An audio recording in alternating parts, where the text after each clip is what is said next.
Hola, muy buenas, tengan todos ustedes. Mi nombre es Ángelo Méndez. Como ya sabrán, seré su nuevo docente de matemáticas por lo que resta del curso lectivo. Dadas las circunstancias que vivimos en la actualidad, ustedes están sin profesor prácticamente desde principio de año.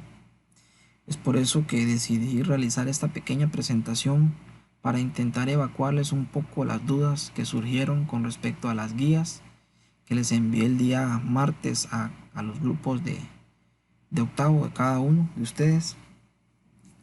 Esta presentación lo que busca es simplemente repasar un poco conceptos anteriores y iniciar con los conceptos que debemos ver este año o que se debieron ver este año a principios de lo que sería febrero. Vamos a iniciar con este concepto, es el concepto de los conjuntos numéricos. Los números, como ustedes saben, son infinitos. Es muy amplio los conjuntos numéricos. Sin embargo, hay pequeños conjuntos dentro de todo este enorme conjunto de números. Se agrupan de acuerdo a ciertas características. Y a lo largo de la humanidad o de la historia de la humanidad nos hemos visto en la necesidad de emplear cada uno de estos conjuntos. Hay un conjunto que podemos emplearlo en ciertas cosas, se nos queda corto y hacemos uso de otro conjunto y así vamos sucesivamente. En un principio, por ejemplo, la humanidad necesitaba saber cuántas personas vivían en un hogar o en una casa. Este, también si deseaban saber cuántos animales tenían. Por otra parte, digamos, se deseaba cuantificar la cantidad de personas que habitaban en una ciudad. Todo esto se puede hacer mediante un conjunto específico y es el conjunto de los números naturales. Este conjunto se puede representar mediante un símbolo. Ese símbolo es la letra n. Otra particularidad del conjunto de los números naturales es que los podemos contar con los dedos. Como yo les decía, si yo quiero contar los miembros de una familia, por ejemplo, 5 personas, simplemente hago uso de mis 5 dedos y cuento 1, 2, 3, 4 y hasta 5. Quizás haya cantidades enormes, muy grandes, que me van a dificultar o se me van a dificultar si las cuento con los dedos. Pero eso no quiere decir que no lo puedo hacer. Por eso esta característica va inherente a los números naturales. Otra particularidad y que los definen, ¿sí?, es que los números naturales parten desde el 1 y van hasta el infinito.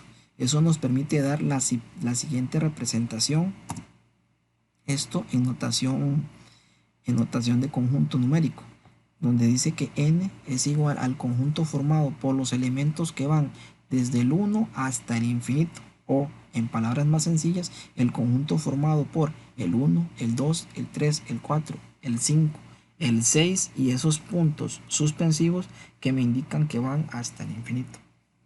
Ahora bien, como les dije anteriormente, hay conjuntos que me permiten determinar ciertas cosas, pero se me quedan cortos para otras. Es por eso que surge otro conjunto para solventar las necesidades que no podían abarcar los números naturales, y es aquí donde surgen los números enteros. Los números enteros también tienen una representación simbólica, se representan con la letra Z. Los números enteros incluyen a los números naturales, es decir, estos últimos están dentro de los números enteros.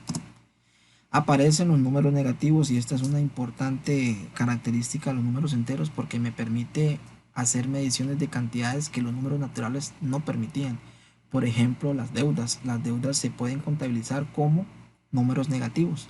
No es lo mismo ganar 100 colones a deber 100 colones. Esos 100 colones los representaría como menos 100, mientras que los otros 100 colones que me entran los representaría simplemente como 100. También los números negativos nos permiten medir o determinar temperaturas.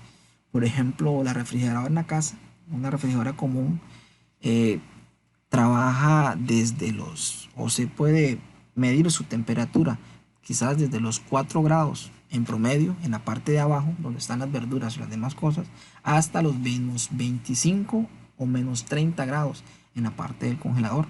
Ahí aparecen los números enteros. También para determinar profundidades en el mar. Recordemos que los volcanes o las montañas están sobre el nivel del mar, mientras que hay profundidades en el mar que están debajo del nivel del mar. Esas profundidades se representan con números negativos. Otra particularidad de los números enteros es que ya se hace el uso del cero o aparece el cero, lo que nos permite crear un enlace entre los números negativos y los números positivos o los números naturales, y lo representamos de esta manera. El conjunto de los números enteros está formado por los elementos que vienen desde el negativo o el infinito negativo, pasan por el cero y van hasta el infinito positivo. Ahora bien, a pesar de que los números enteros son bastante amplios y nos permiten cuantificar un montón de cosas, se quedan cortos para otras. No pueden representarlo todo. Es por eso que nos surge la necesidad de otro conjunto, y lo que vamos a empezar a trabajar este año es el conjunto de los números racionales. Veamos un ejemplo sencillo. Ahora que estamos en casa y tenemos mucho tiempo, podemos preparar distintas recetas. Una de ellas es la elaboración de pan casero. Supongamos que voy a hacer pan casero y me busco esta receta en internet. Dice que voy a necesitar medio kilogramo de harina, una centésima parte de kilogramo de sal, 3 décimas partes de un litro de agua fría y 5 gramos de levadura. Veamos que los 5 gramos de levadura están representados como un número entero, pero tanto el 1/2, una centésima parte o 3 décimos, no. Estos no son números enteros, a estos se le conocen como números racionales. Y veamos este otro ejemplo para aclarar un poco más este concepto. Veamos esta pizza. La palabra racionales, proviene de ración, que significa proporción o parte de algo. Esta pizza, por ejemplo, podemos encontrar en distintas presentaciones, sea mediana, grande o familiar. En este caso, que es mediana, está partida en 8 pedazos. Ahora bien, si yo llegara y me como una parte o un pedazo de esa pizza, quiere decir que me comí una octava parte de esa pizza. Relacionemos nuevamente racionales con ración, que es proporción o parte de algo. Me comí un pedazo de los 8. Supongamos que fue este que está acá. Este de acá. Supongamos que me lo comí. Me comí uno de 8. Si me como dos, estos dos, quiere decir que me comí 2 pedazos de los 8 en lo que estaba partido la pizza. Y si me como 5, pues serían estos de acá, 5 pedazos de los 8. Algo muy importante acá, los números de arriba, estos que está acá, ahorita le vamos a dar el nombre, los de arriba y los de abajo. Primeramente veamos en qué consiste cada uno de ellos. Los números de arriba lo que representan es la cantidad que yo adquiero o utilizo del objeto que estoy dividiendo. Por ejemplo, me comí en el primero un pedazo de pizza, me comí 2 pedazos de pizza, me comí 5 pedazos de pizza. Y el número de abajo, que en este caso es 8, representa la cantidad en la que yo dividí dicho objeto. Por ejemplo, la pizza que la dividí en 8 pedazos. Los números racionales tienen una definición y debemos verla para ser un poco más formales. La definición dice que un número racional o los números racionales son aquellos que se pueden representar como cociente de dos números enteros, es decir, a sobre b, con a y b enteros y b distinto de cero.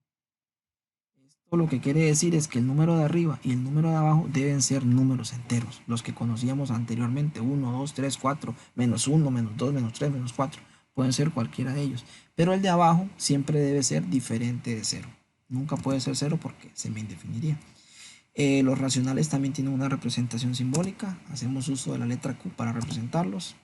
Incluyen a los números naturales y a los números enteros. Esto es muy importante porque los dos conjuntos anteriores están dentro de los racionales. Es decir, si un número es natural, también es racional. Y si un número es entero, también es racional. Ahora bien, los números racionales podemos representarlos de distintas maneras.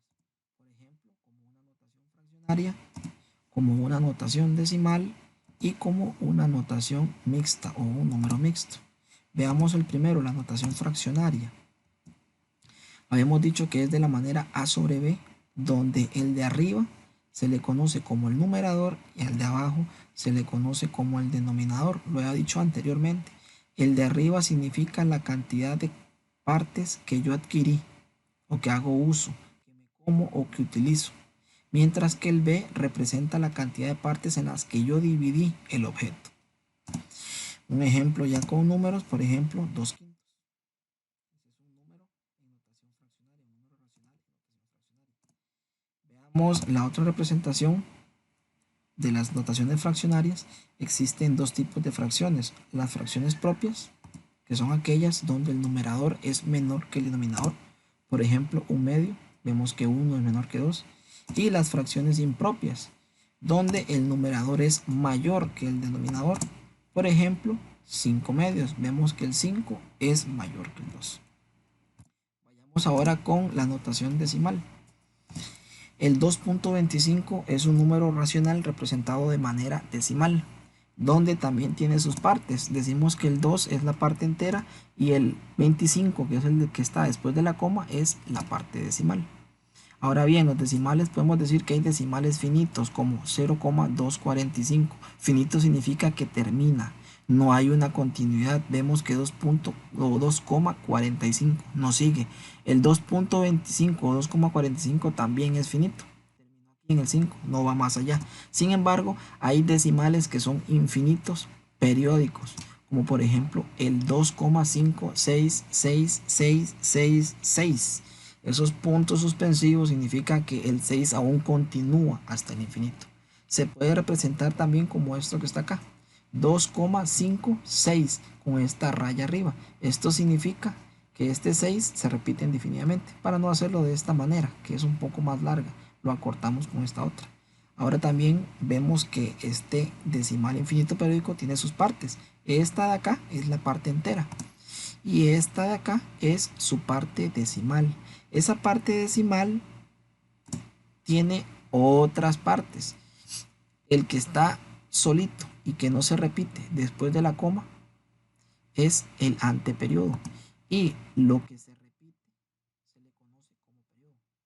Entonces, tenemos parte entera, la coma, tenemos un periodo, que es lo que se repite, y lo que está entre el periodo y la coma se le conoce como anteperiodo.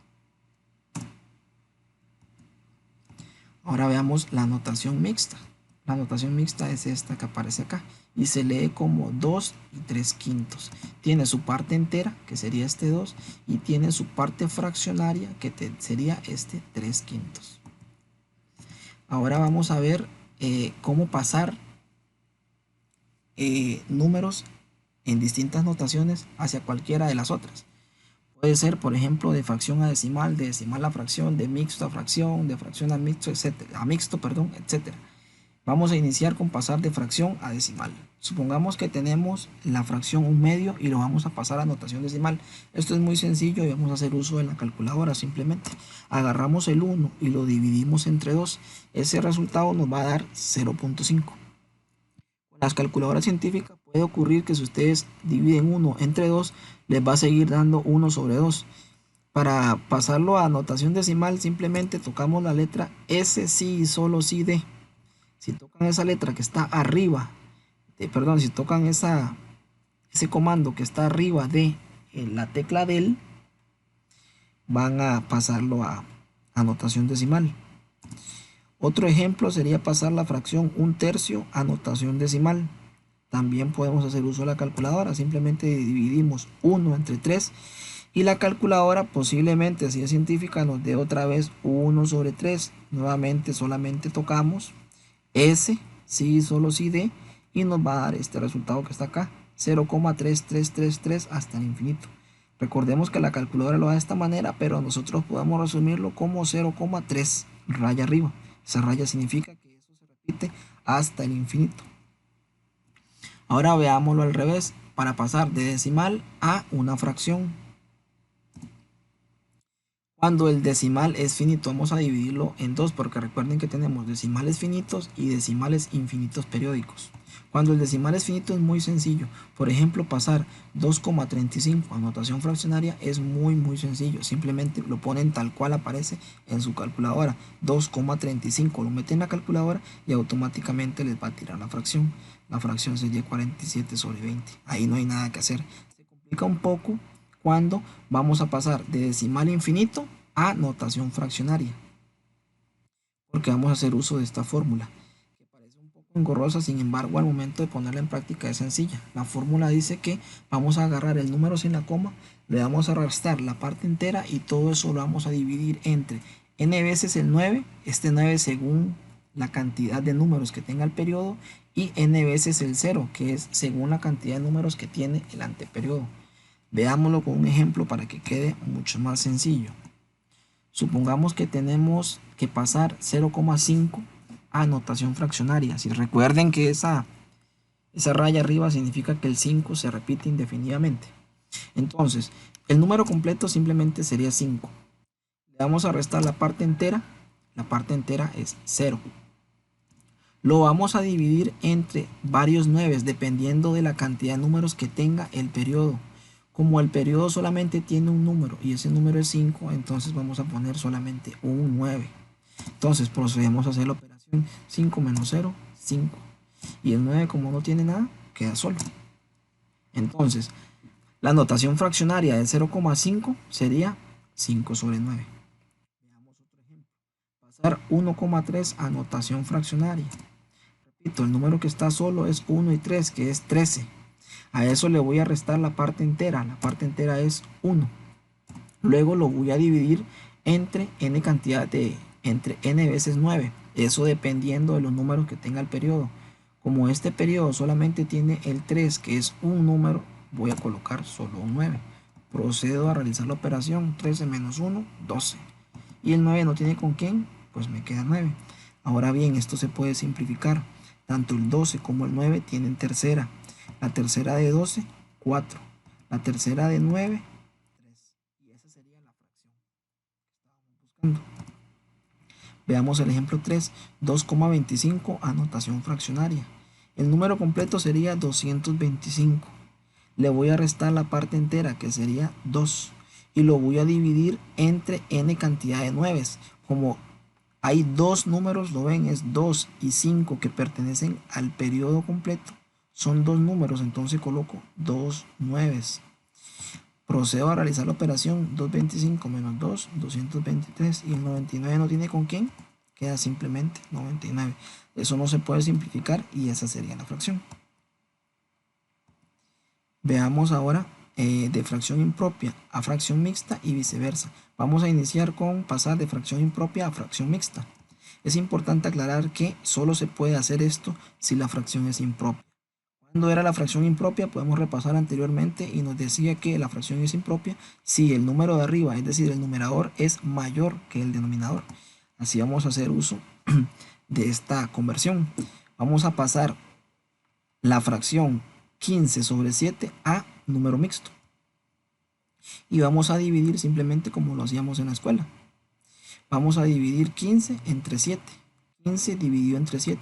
Necesitamos encontrar un número que multiplicado por 7 me dé 15 o se aproxime. Ese número es 2. 2 por 7, 14. Ahora estos dos números de acá los vamos a restar. Y vamos a decir que 15 menos 14 me va a dar 1. Vamos a repasar un poco lo que se decía en la escuela. Recuerden que este 7 se le conoce como divisor.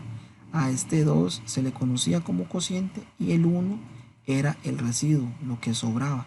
Entonces, para pasar a fracción mixta o a número mixto, simplemente el cociente va a quedar en el frente.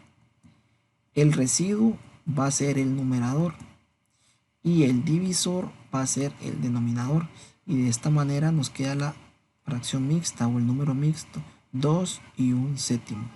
Repito, el cociente pasa al frente, el residuo pasa arriba y el divisor queda en la parte de abajo. ¿Cómo se hacía al revés? Es decir, de número mixto a fracción impropia. Por ejemplo, pasar 2 y 1/3 a fracción impropia. Sencillo. Simplemente agarramos 2, lo multiplicamos por 3 y le sumo el de arriba. Así es con todos. Este por este y le sumo el de arriba. 2 por 3 más 1 y lo divido, entre el mismo denominador. Entonces 2 por 3 sería 6, le sumo 1, me da 7. Luego el 3 no tiene con quién, lo coloco simplemente. Como no se puede simplificar, esa sería la fracción impropia. Ahora bien, esto es todo lo que se tiene que hacer en las guías que yo les envié para que las entreguen la próxima semana. Entonces, espero que este material les sirva y lo dejamos hasta acá. Cualquier cosa, cualquier consulta, simplemente me pueden escribir. Ahí tienen mi número para que lo hagan.